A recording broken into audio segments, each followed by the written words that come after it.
Boom! Hello and welcome to the Executive Protection Lifestyle Podcast, Season 4. With your host, Byron Rodgers. This podcast is dedicated to the executive protection practitioner, the private security professional. In this podcast, we're going to talk about the mental, emotional, psychological, physiological fitness that goes into being an efficient and effective executive protection agent. Whether you're in law enforcement, whether you're a mom that's looking at how to protect her children, or a father that's focused on how to protect his family, I believe this podcast has something for all of you. We might even get into some tales from the crypts of true Hollywood stories from time to time. I'm doing this podcast because I feel the reality of this job is simple. If you really want to be good at executive protection, it's more than just a job. It really is a lifestyle. And those of you who've been in the game for any serious amount of time, you already know what I'm saying is true. So if that sounds interesting to you, enjoy the show. Out. Boom! What's up, guys? Welcome back for another episode. I've got an honored guest here today, Jeff Takeda. How you doing, man? Good to see you. I'm good. It's great to be here, man. It's a real honor to be on the podcast and to talk to you and be able to share this stuff with your audience. Yeah, no, I couldn't agree more. I really personally have benefited from being very deliberate with strengthening my mind and my internal world. And I really believe it makes like a huge difference in warriors. Like it makes a gigantic, total difference in our performance on, off the job, and all those different things. And ladies and gentlemen, this is exactly what Jeff specializes in. So yeah, those were some of the main reasons I wanted to invite you, man. It does make a difference. Yeah, and I know, and just listening to your previous podcast, listening to the content you put out, I said, I've got to talk to Byron because we're 100% on the same page with this idea of training the mind, that the mind, to quote Pat McNamara, the mind is the final weapon. Everything else is supplemental.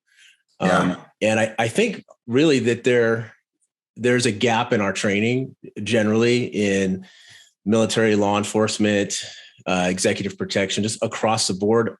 I feel like that there's a little bit of a gap in the training in as far as training the primary thing that processes everything that we do. And that's the mind, that's the brain. And probably over the last, I've been doing a pretty intense meditation practice over about the last 7 years. And over the last couple of years is when I've started this company in addition to my regular full-time law enforcement job. Started this company to really try and just get the word out that this meditation training, this meditation thing, I feel like for our community of warriors, protectors, I feel like meditation hasn't really been properly presented to us, or it's not marketed really well towards people in our profession. And I feel like a lot of us are kind of being shortchanged in this really simple yet profound practice that can have all these real mental health and physical health benefits, as well as improving your cognitive performance, especially under stress. Well, that's kind of important. No, I couldn't agree more. 100%. There've been too many times when I've needed more help than I was able to bring to bear, or needed, to clear my mind. Or I really agree with one of the things you said that we'll get into a little bit later, which is just talking about, how the brain is a muscle and you got to work it out, and decision making, and or even the thought of deliberately thinking, like, I'm going to hold fast, take 5 minutes and think right now, about how my day's going to go, about what I want to do next. These things, I don't know. They're huge, man. So that's awesome. I'm excited, brother. Let's dive into it a little bit. Maybe let's get into your background so people know that you're not just like, pie in the sky, the gentle guy. Yeah, no. So I'm a veteran of the Marine Corps. I was about 311. I was a rifleman. Nice. A long time ago, man, 89 to 93. So I'm pre Global War on Terror, first Gulf War era. You look so young, man. Yeah, I know, man. It's like, Asian don't raisin. I'm 50 years old. Yeah. What the hell? You're 50 years old, man. That's right. I'm like sitting there trying to do math in my head. You guys probably saw my eye movements. Yeah. I was like, that was when I was born, man. That's amazing. Okay. Yeah. So, I mean, there's something to be said about meditation making you more calm and relaxed and helping out with the aging process. Now, a lot of that's just genetics. Just again, it's an Asian gene. My dad's 84. He looks like he's like 60. So wow, yeah, you need some of your genes, man. That's awesome. I mean, I'm gonna be all right, but some of y'all, yeah. Byron's gonna be all right. But, right? No, that's good stuff, man. Anyways, yeah. So I was an 0311 in the Marine Corps. I never did anything like super high speed in the Marine Corps, just a basic rifleman. I did when I went in, and I believe now that security forces is a primary MOS, but when I went in, it wasn't. When I went to infantry school, they asked for guys that had clean backgrounds, which I did. I was pretty sheltered growing up, so I never gotten into any trouble. So I had a super clean background. Ended up going to. They were looking for volunteers for security forces, guys that could get security clearances. So I did that for 18 months. So my first duty station finishing infantry school, then went to security forces school. I went on the East Coast in Virginia. And my first duty station actually was in London, England. Yeah. And 18 months there. Wasn't like embassy duty, it was security forces. So we were across the street from the embassy. It was a secure communication site that's not in operation anymore on North Audley Street. And that was being a young Marine stationed in London, England. Like it was awesome. Amazing. It was. Yeah. I could do a whole podcast on that. Yeah. But after 18 months, went to the real world, went to the fleet. I went over to 3-2 at Camp Lejeune. Woo. And I was listening to one of your, what was that?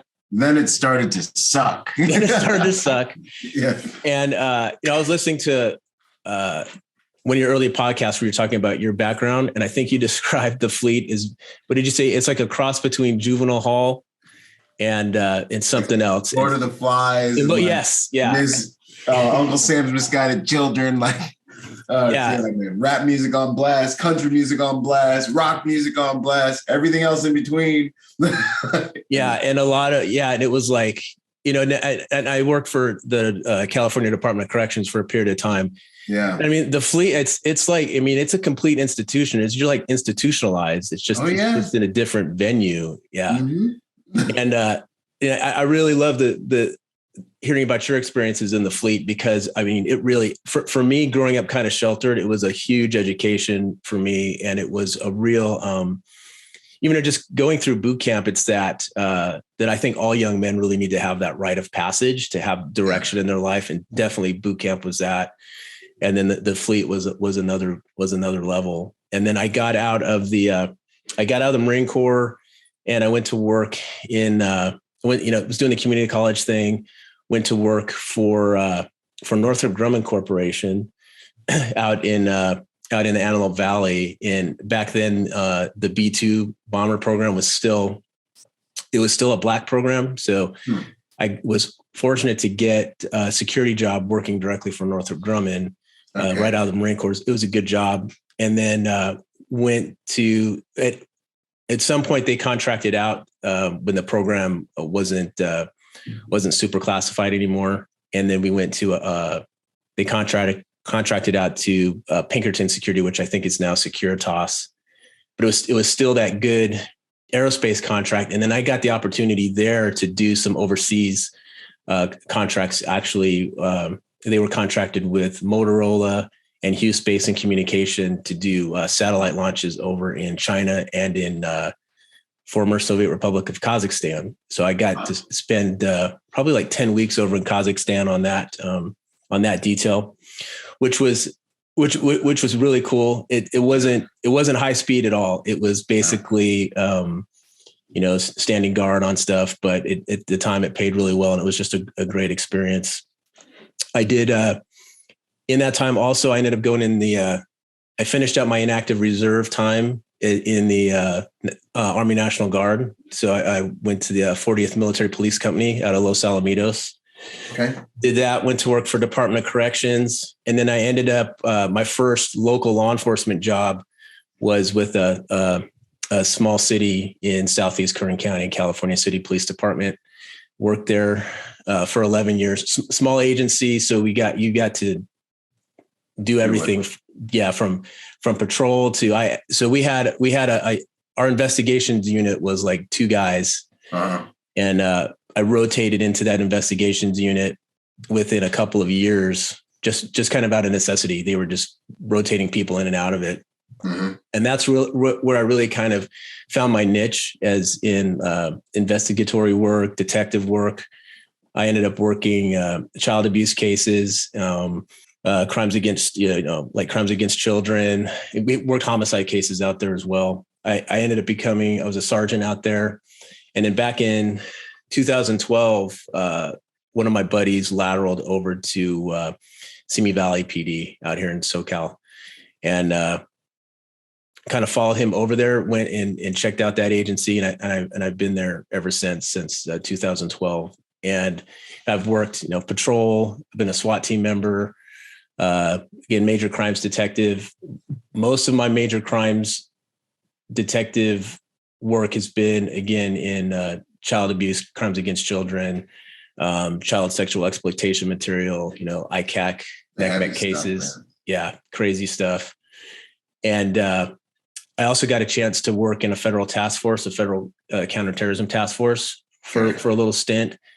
And then currently I'm working in our new, it's been around for about a year, our new mental health community policing bureau. So they wanted a detective in there. So right now it's, I work as like a liaison between county mental health, the hospitals, all the different county and local agencies, social agencies, in working with clients that come into when the police department comes across people with mental health issues, whether we take them on a psychiatric hold or not.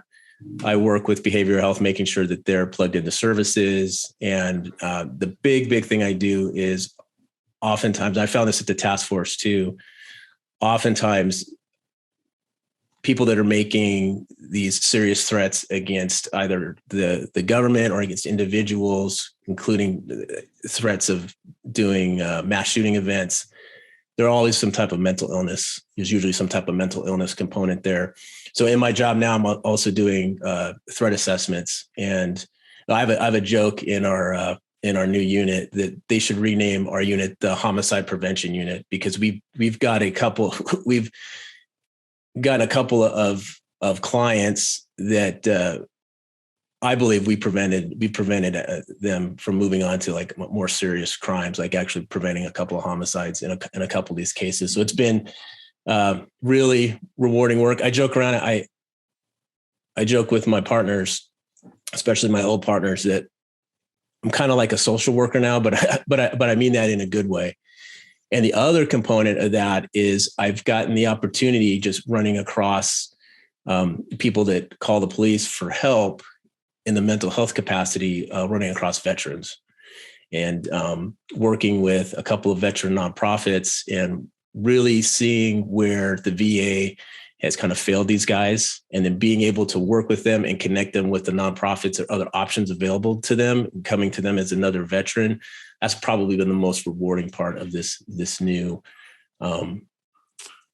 unit I'm working in. And then I started the meditation training company, Takeda Training Concepts, about 1.5 years, 2 years ago, and have been teaching this meditation training for first responders and veterans, off and on over the last couple of years in a couple of different venues. So that's my background in a nutshell. So. Yeah, that's a lot, boy. You've been around the block, man, since the beginning. For a while, you've been putting just gathering experience and all that stuff. Was there an event? What brought you into really valuing the inner psychic stuff, like the internal space? Like, what brought you into really, going that direction? Because it's not generally an organic direction that most warriors go in. No, you're 100% correct. And I think most people come to contemplative practice or meditation practice because they've had some event or something and they're looking for some kind of relief. And that definitely was for me. I was fortunate in that when I was in that task force, it was pretty high pressure job, a lot of stress. One of those things where the job was like when you would hear about in the news about some active shooter event or some other, mass killing event, and you would kind of hold your breath for a second, hoping like, hopefully this isn't someone that I was assigned at some point and missed something.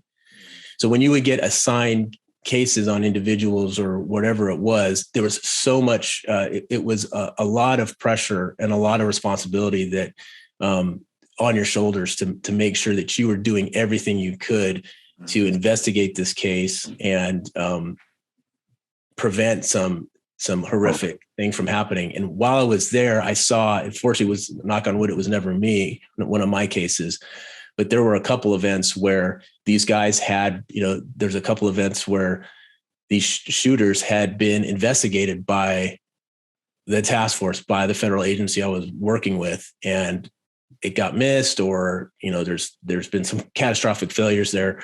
So a lot of pressure there, and just learning that whole learning the federal side of things and having all those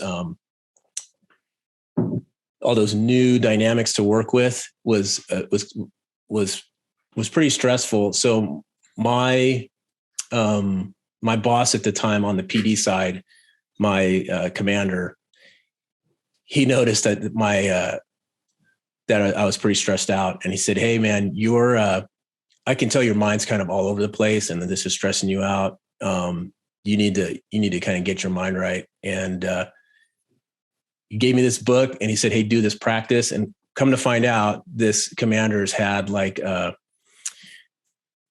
almost like a lifelong, at least 30-year plus Zen meditation practice that you just really didn't ever tell anybody about. And this guy's like super accomplished, super calm. He was a SWAT team leader, commander. And he said, "Hey, I've always done this. I think this will help you." And so I started doing this practice, and I saw like right away that it was really helping with the stress relief part. And I had some other things going on in my personal life where I was under some kind of acute stress. And I found that this practice really kind of helped alleviate that. And when that acute stress passed and I kept doing this practice, I realized that I was actually getting more focused, more aware, really that my performance at work was improving. Yeah. And that I was also just like generally getting better at life in general. People around me were noticing that I was easier to be around, less angry. And I'm not typically, people that know me wouldn't describe me as an angry person, so to speak. But I did realize by turning my attention inward that I was holding on to a lot of anger over different things, but I'm the kind of guy who just kind of keeps it bottled up. Yeah. That's kind of how I was. And this practice helped me realize that. And then the more I did it and I started going to, I was real fortunate in the beginning of my practice, I was able to go to a 10-day long silent meditation retreat with kind of what I guess you describe as like one of the premier teachers that's brought, and the retreat was a Buddhist retreat, although it's still, there's people from all faiths. They go to this retreat, people that are also agnostic or atheist, because it's really about training the mind. And when I went to this, I certainly wasn't Buddhist.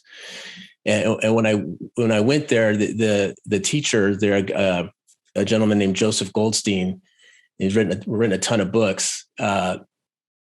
He's one of the an original guys back in the 70s that brought this insight meditation practice to the West. Well, hold up, my man. 10 days? You guys aren't talking for 10 days? Yes. That's what I said. Can you text? Can you just type? No. So, yeah. So 10-day long silent retreat, no talking. Yeah. You do talk. There's points where you talk to teachers. You have like 15 minute, like every couple of days, 15-minute interviews with the teachers where you're allowed to ask questions about the practice and about, specific issues you're having with the practices that they're teaching you. Other than that, you're not talking to other retreatants. You're even avoiding eye contact with them. You can't even communicate. Like, you can't like hand them the thing, and like you're literally not communicating with anyone. Right. I mean, so you are to some extent, because you actually, part of the practice is you have a work period every day. Okay.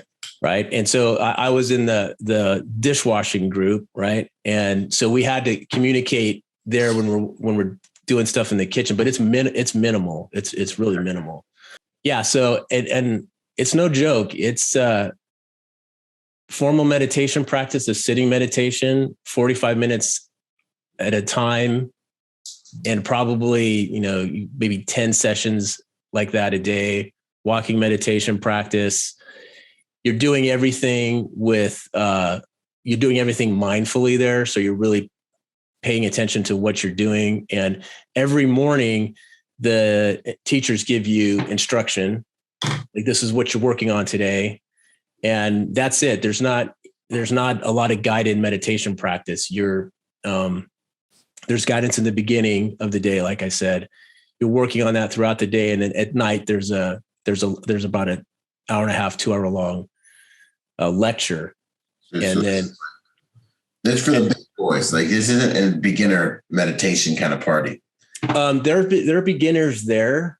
But there's a little bit of a screening process that you go through before you go. So the one I went to, it's also for beginners. I've been meditating for about 6 months and maybe 20 minutes at a time. And when I got into the retreat, and the retreat is hard to get into, it's a lottery system. And my commander said, "Hey, this is like as close as you can get to the source of the practices in the West. Put in for this retreat. You won't get it, but you can get your name in the system." And someone dropped out at the last minute, and like 2 weeks before I got in. And so that I was fortunate there, because that intensive practice really propelled my training forward. Yeah. And it was during that retreat when I was sitting there and really and realizing, hey, this is all about the attention and what you pay attention to, and developing your focus and concentration, and using that ability and pointing it at your own mind and your own thoughts and your own conditioning in a very like almost scientific way.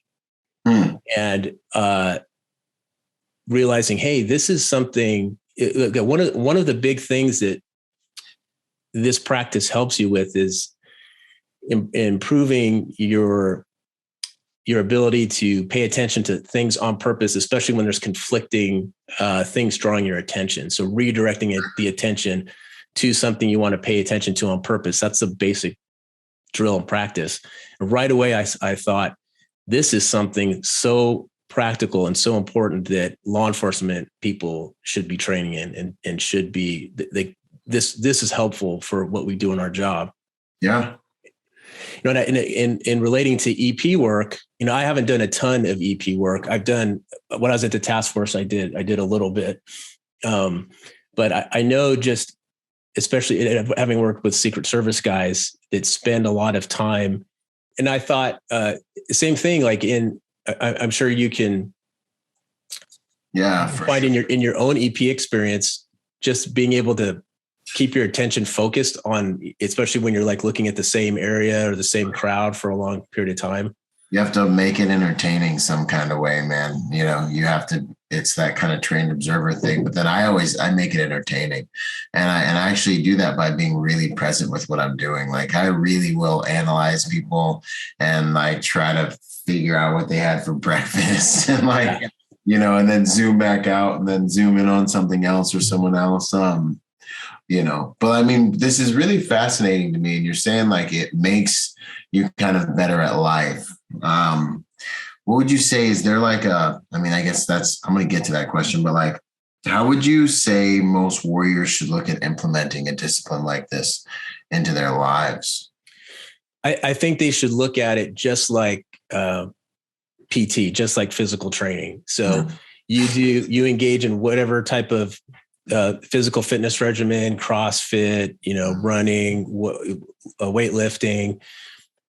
You engage in those practices to prepare the body to perform in any number of tasks that you might be confronted with in daily life or in EP work or military law enforcement work, where you got to get a foot pursuit or restrain somebody or fight somebody.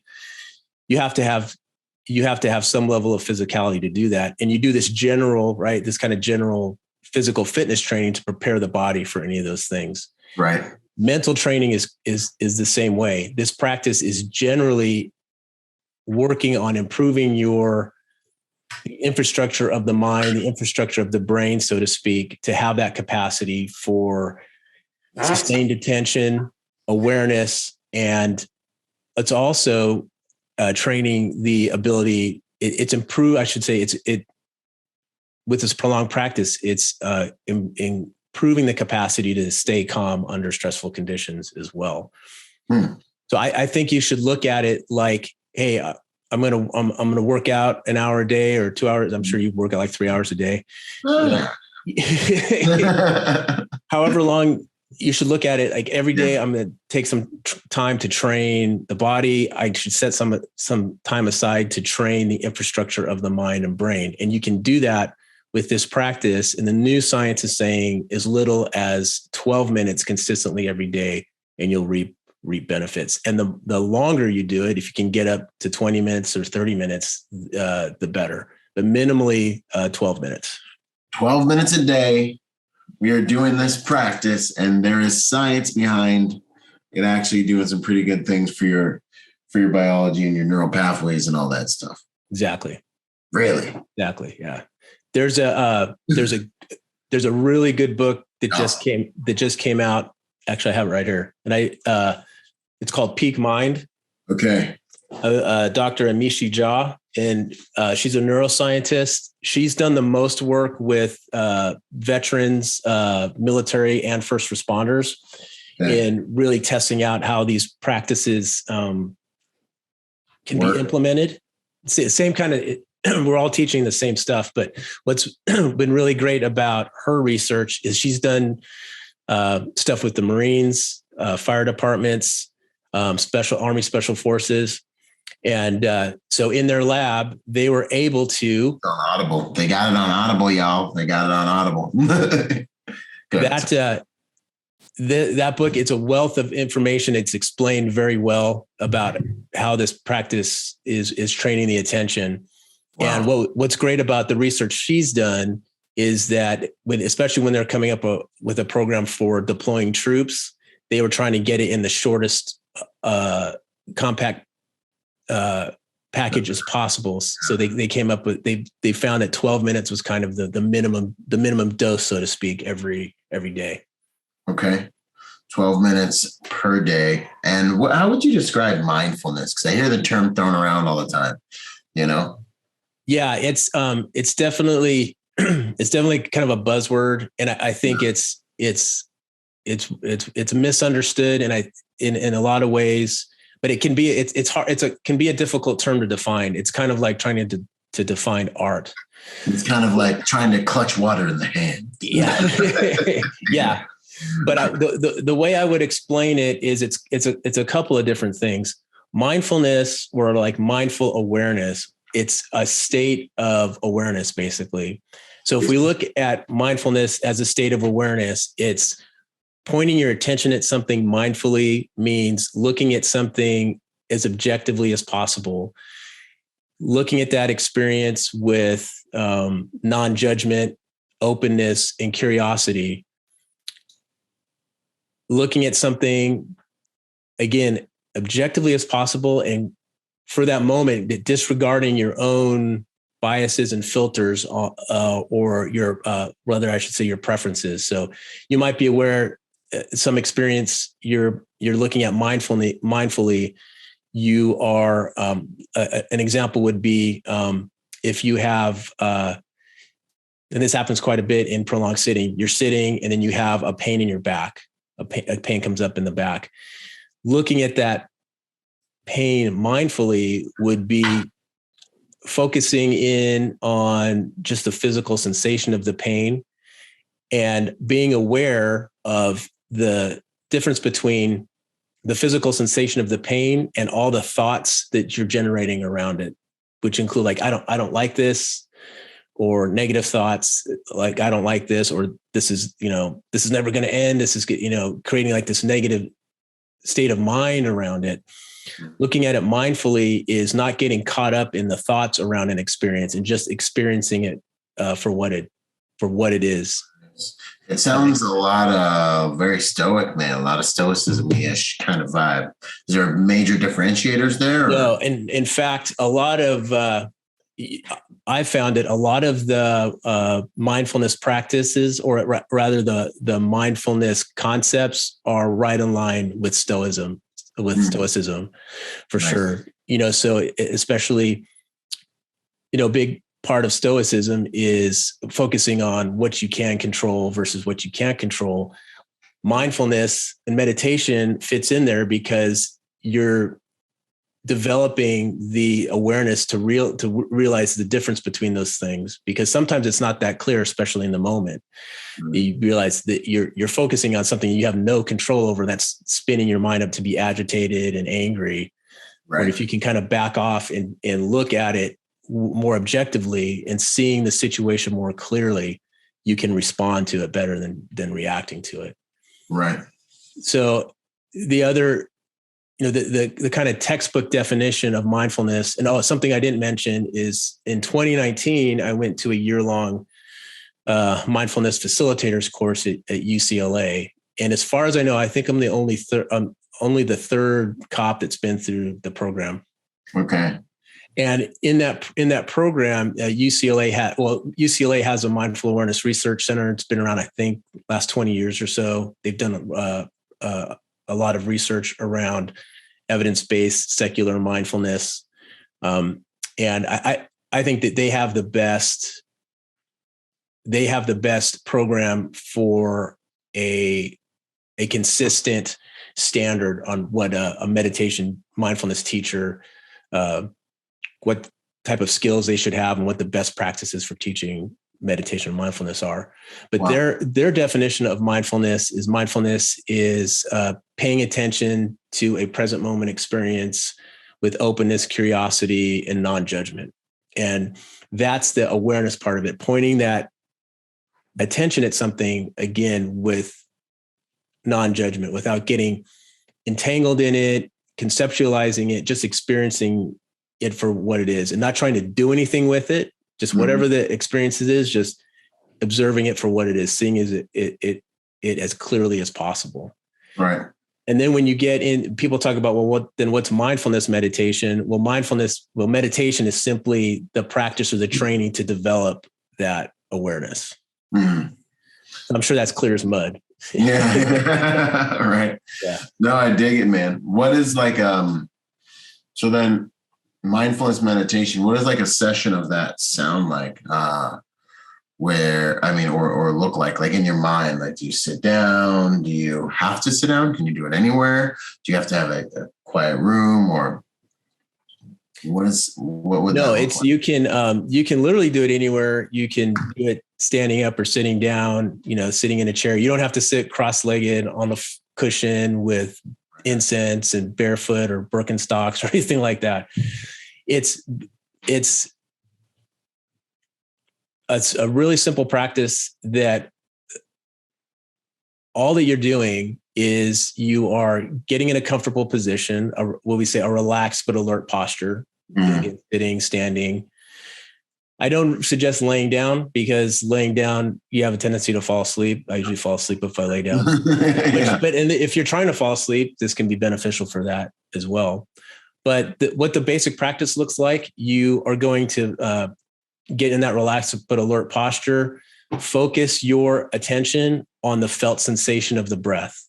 like feeling the sensation of the breathing in the rise and fall of the chest and the abdomen, around the nose, just really paying attention to the felt sensation of breathing. And when the mind wanders away from the breath, which it will a lot, whether it's a sound in the room, a thought, a feeling, the moment that you notice that the attention's wandered from the breath, you gently let go of the distraction and bring the attention back to the felt sensation of breathing. Mind will wander again, not a problem. Let go of the distraction and bring it back over and over again. And that's the practice. That's how simple the practice is. But it's not, I think you'd find it's not as easy as it sounds. Yeah. And you do this for a prolonged period of time? Yeah. So you want to set it. Brain, you understand what goes on in my brain? I know you do, but like exactly the stuff that goes on. So you do this for a long, and I would just sit there and pay attention to my breath. Right. And that's for 12 whole entire minutes. That's like dog years in my brain. You almost Okay. Yeah. So you're seeing how it's a simple practice, but it's not easy. And I think what people don't realize, it's like this requires work. Yeah. You know, this can be challenging. And in this practice, it's called an anchor-based practice, where you're using a present moment experience to anchor in on. We normally use the breath. You can use sound. You can use something visual. You can use a physical sensation in the body. We usually use the breath. Mm-hmm. And what happens is, here's the other thing too, is, and Dr. Jha in Peak Mind is what I really love about what she says. You know, we can talk about meditation. You can read about meditation.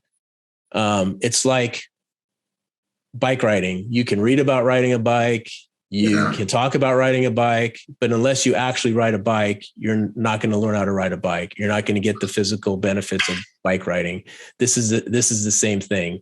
It's doing this simple practice over and over again, and putting in the meditation time. That's when you'll start to see the benefits. But everyone's experience is their own, of course. But you know, our brains are all essentially the same, right? From just being a human being. What I think that you find, what I certainly found, is when you have this anchor that you keep coming back to, mm-hmm. One, it is improving your ability to focus and concentrate on something on purpose, right? So you can, to me, that's worth the price of admission right there, is that this is a little drill that I'm doing to help improve my ability to concentrate on something and to redirect the attention when it goes off on, and I mean, it happens all the time. I start meditating, and for 15 minutes, I've been just thinking about one thing after another, and realize, I'm supposed to be meditating. Oh crap, 15 minutes has gone by. Right. It's not a problem. I'm bringing it back and starting over. And that is, every time that the mind wanders away and you bring it back, that's the work being done. That's the rep. If you want to use a workout analogy, every time. So when you're feeling like, man, I can't, that's a lot of people say, I can't keep my mind on my breath for 2 seconds. That's okay, because you've noticed the mind's wandered and you're bringing it back over and over again. And the other misconception there is about meditation is that you're trying to stop yourself from thinking. You can't stop yourself from thinking. The mind is going to think. The brain generates thoughts. That's what it does. But what you'll find is, in this practice, one of the things is the mind can quiet down a little bit. And you get, I think one of the nice side benefits of meditation is I think the stress relief and the calm feeling is almost kind of a nice side effect that happens when you're working on redirecting the attention over and over again. When the mind becomes focused on something, you generally start to feel more calm.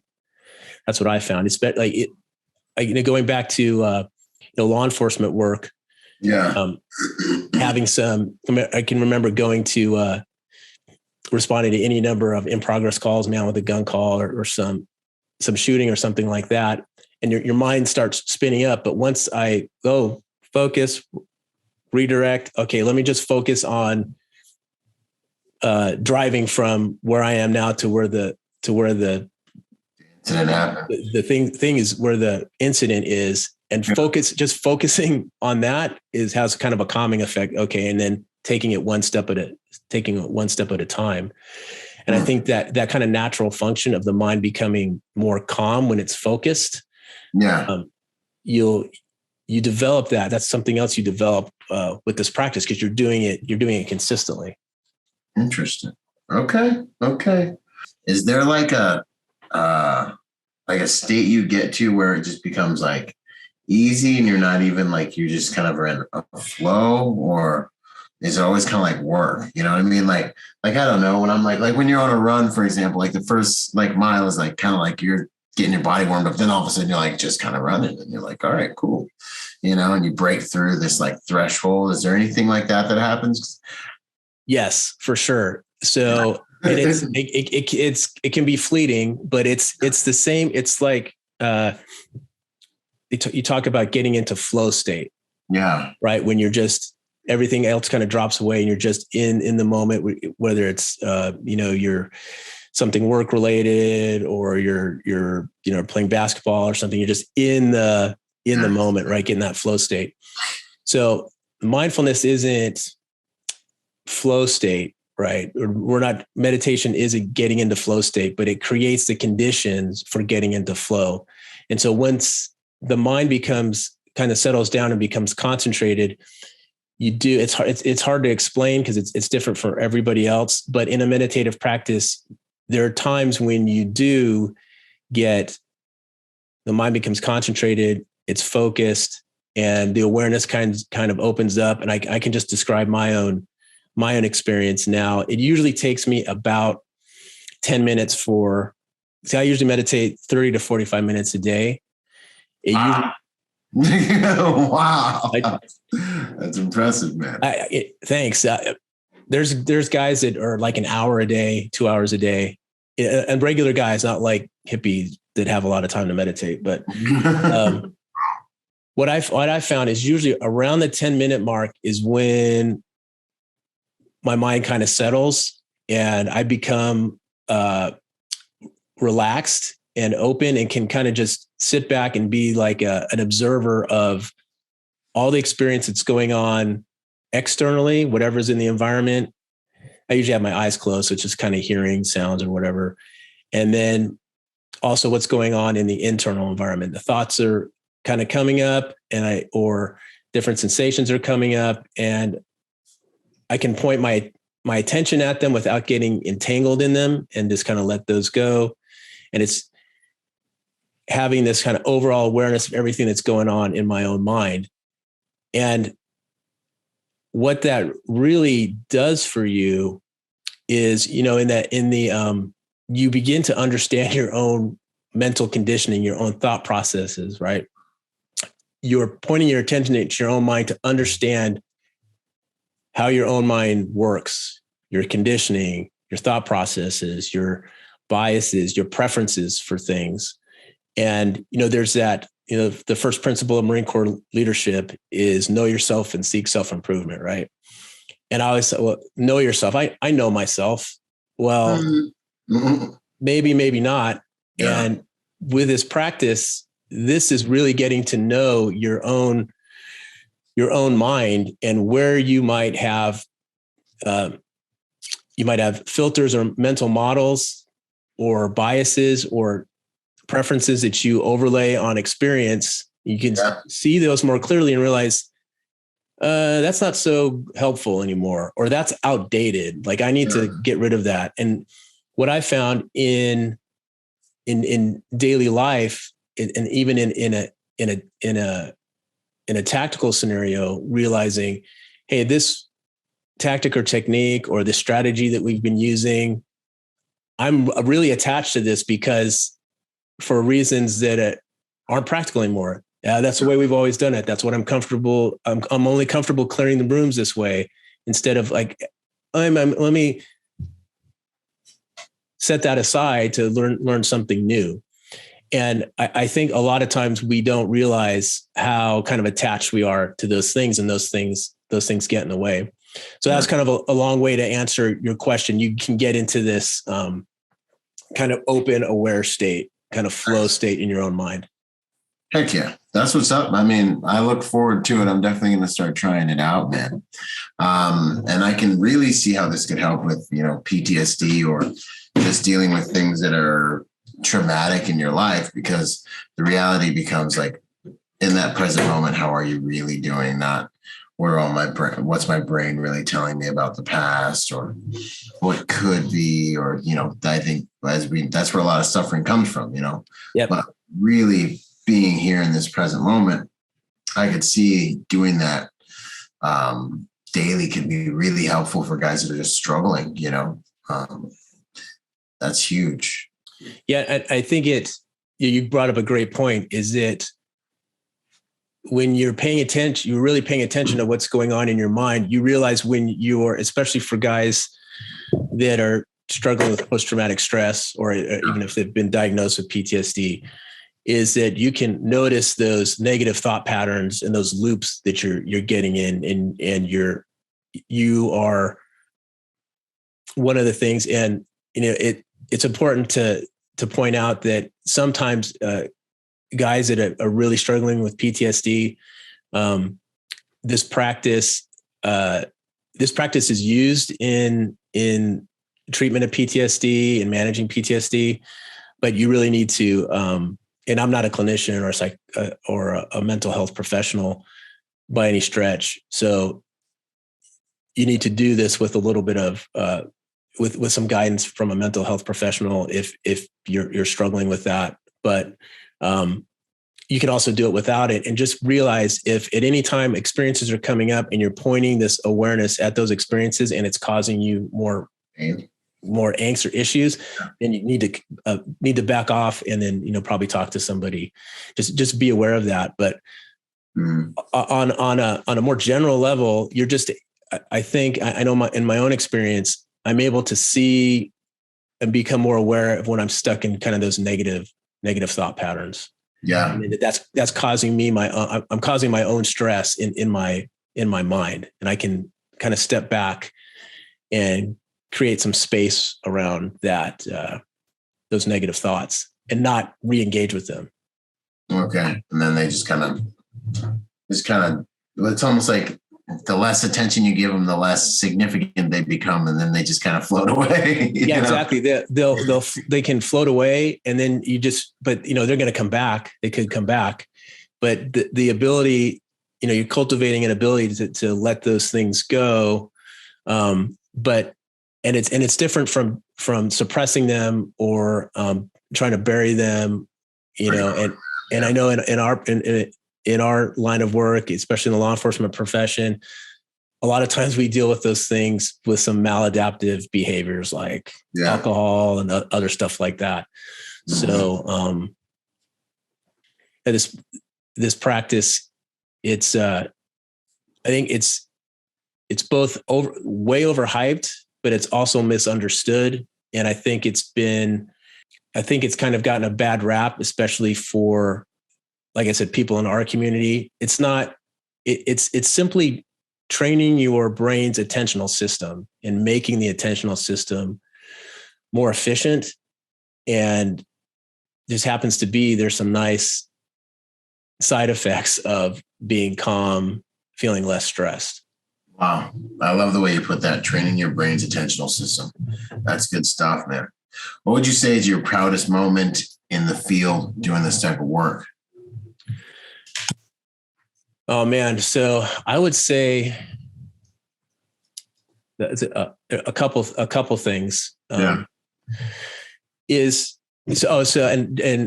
to plug something that goes along with this. So we run a free meditation drop-in session at Covered 6 in Moore Park every Thursday. And through doing stuff with them and different veterans, probably the proudest moments and most rewarding moments is after giving a meditation class with a bunch of vets in there, and then having a vet come up to me, a brother Marine coming up to me and saying, "Hey, thanks for showing me this. This is really going to help me. This is going to really help me engage and manage my own stress and suffering." And recently, I had an opportunity in my current job to went to a call with a vet, a Marine vet that was suicidal, and got to talk with him, vet to vet, and connect him with services, and just talk to him person to person, man to man, not as a police officer, but as Marine to Marine. Yeah. And connect with that person and get them plugged in with or connected with services that would really help them. And I think a lot of proud moments in that way in the work that I'm currently doing at the police department. And the meditation thing just fits right in there. And I can offer the ability to be able, there's so many times where you see somebody suffering with this kind of stuff and you're like, "Oh man, I'm here for you," or, "What can I do for you?" Yeah. To be able to offer them like, "Hey, this might be something that could help you with your stress and with your suffering." And I think that's the ability to be able to do that regularly. That's been such a blessing and a godsend. Yeah. And I don't know if I got a specific proud moment, but just generally that kind of stuff over the last few months that I've been in this job. Yeah, that's cool, man. No, to have like an actual fix. It's like when people ask me like, "Hey, I really want to get into executive protection." And I'm like, good. Like I got that question for so long that I developed something to just fit that need perfectly. It's not like a quality problem, like inner psychic pain, but it just feels good when you're like, "I know exactly what you should do. Boom, do this." And you can have faith that it'll really help them. That's huge. So that's awesome, man. I'm really excited that, and I really hope people listening, take this to heart and really like try it out. I'm going to try it out. Are you doing any, let's see here. What's up next for you, man? Are you offering online services for people to kind of get in and ingest this and understand this stuff? Yeah. So we're doing, I'm doing a couple things, mostly because I'm still active in law enforcement. It's my primary job, but I just started working with a couple different training companies to offer this. So coming soon, Embassy Consulting out here in SoCal, which it's owned by a 30-year retired Long Beach cop, Joseph Levy. We're going to be offering 2-hour-long classes, meditation, mindfulness meditation for cops, and then a general one for the more generally like regular civilians. But for cops, first responders, armed professionals, we're going to have an hour-long one there. And then I mentioned Covered 6. We're doing the regular drop-in. So if you're if you check out our Instagram page, I'm also working with a veteran nonprofit called the Veteran Mentor Project, and we're hosting the drop-in together. We usually go live on Instagram with it, but if you're local to SoCal, Ventura County area, send us a DM and we'll get you the location to come in, and you can come in and sit with us and experience it firsthand. Online works as well.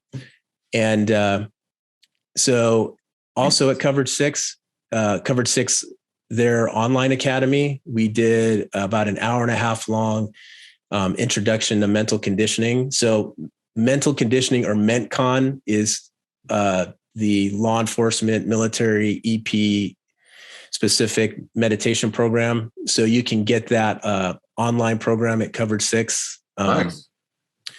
From them directly. And in the future, I'll be hosting a 90-minute and then eventually like a half day long intensive training over at Covered Six. Also, that's coming up hopefully in the next year. So. Okay. Awesome, man. Well, we'll put all those links, send those links to me after this. We'll put them in the description so people can go and follow you and all that fun stuff, man. This is exciting. I think it's ultra important, man. I think it's something that goes just unnoticed and like unvalued, as everyone's like focused on favorite quote, favorite mantra, saying. I think my favorite quote is from the Buddha. Yeah. Is that the mind precedes everything. I love it. Yeah, that's a good one. I think I'm going to put that in the tag. All right, sweet. Awesome. What else? There's one or two more down here. Obviously, a habit that you think would make people better protector, or a habit that will make people better humans or better protectors. Mindfulness meditation. Yeah, I think just this regular practice of working on doing some contemplative work on training your mind, training your attention. Like that's you make this a regular habit, at least 12 minutes a day. One quick thing on this, and many of the classes people ask about like, hey, give me something what's something I can use in the moment? Like, right. When I'm in the middle of whatever the problem is. Frame when the pressure's on. Yeah. And there's things that people already know, like the diaphragmatic breathing, tactical breathing, combat breathing, all that stuff's good, which I do. Yeah. The box breathing. Yeah. But actually, like, I always go back to, the example we used before with your fitness, like in having your fitness on demand, that requires a regular fitness training program. Same thing with this. Like, you've got to do the work beforehand, and then you'll really reap the benefits in the moment. And the practices like tactical breathing or box breathing are great, and they are really an enhancement or another tool that is much more effective when you have this regular mental training practice going on all the time in your life, just like your fitness, physical fitness. Basically what you're saying is it's more than just a job. It's a lifestyle. It's a lifestyle. Exactly. It's a lifestyle. It's a mindset, right? Yeah, man. Yep. Yeah, no, I dig it. That's the truth, man. This has been good. One last question. How would you like to be remembered, Jeff? Who's the man? What's it all for? The man behind the work. That's a great question. I'd like to be remembered as in my law enforcement career, in my military career, in life in general, I guess. I'd like to be remembered as the guy that you could count on, that was consistent, that was always there, and remembered as somebody that lived a good life, or did their best to live a good life, and contributed to society and contributed to alleviating some of the suffering in the world. Yeah, that's how I'd like to be remembered. Heck yeah. Yeah. Contributed, alleviated some of the suffering in the world. I think you're totally doing that, man, with getting this work out here, and especially getting it out in that digital format, man. I just think it's so powerful. Like, people can be getting trained by you around the clock everywhere in the world where there's the internet, and just getting introduced to this, and like your journey, like going through and being law enforcement and military and having that tactical edge makes you kind of the perfect type of person to be able to deliver the softer side of Sears, these soft skills to people. I think it's really powerful, man. So it's an honor to be connected with you and help bring this work to the tactical community, man, for sure. No, thank you so much for this opportunity. It's definitely an honor to be talking to you and on the podcast. And I'm just so thankful and grateful that you gave me an opportunity to come on here and talk to your audience. And just one last thing, especially for vets, for vets that you what's the saying we use? You wrote a blank check, up into including giving your own life to serve your country. Yeah. We as veterans, especially, like, we deserve to have a calm, clear mind and a peaceful existence. And I think that you might find this practice as something that will point you that way and will help you get there. You deserve it. This practice is for everybody, for every human being, but especially for our fellow veterans that put their lives on the line to serve our country and to help other people. Like this is for you. Awesome. That's what's up, Jeff. Thank you, That's what's up. Thank you, man. I really appreciate it. 100%. All right, y'all. We will see y'all on the next episode. Thanks again, brother. Boom. Thank you. This is my MCK. There are many like it, but this one is mine.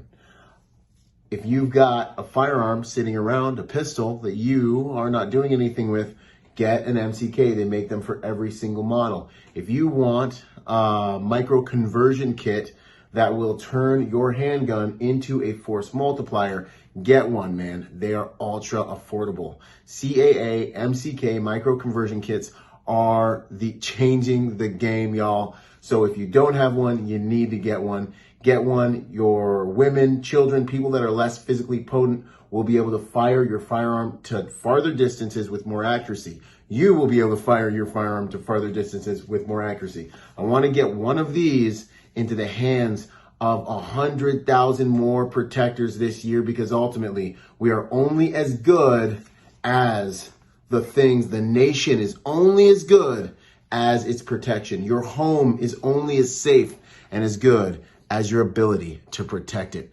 MCK, go get one. Drop your handgun in, take it to the next level. Out. Boom. Yo, if you're a private security professional wanting to take your game to the next level, go to executiveprotectiontrainingday.com to check out my personal success package for private security professionals. Check it out, executiveprotectiontrainingday.com. And remember, y'all, hard skills do save lives, but soft skills get you paid. Boom.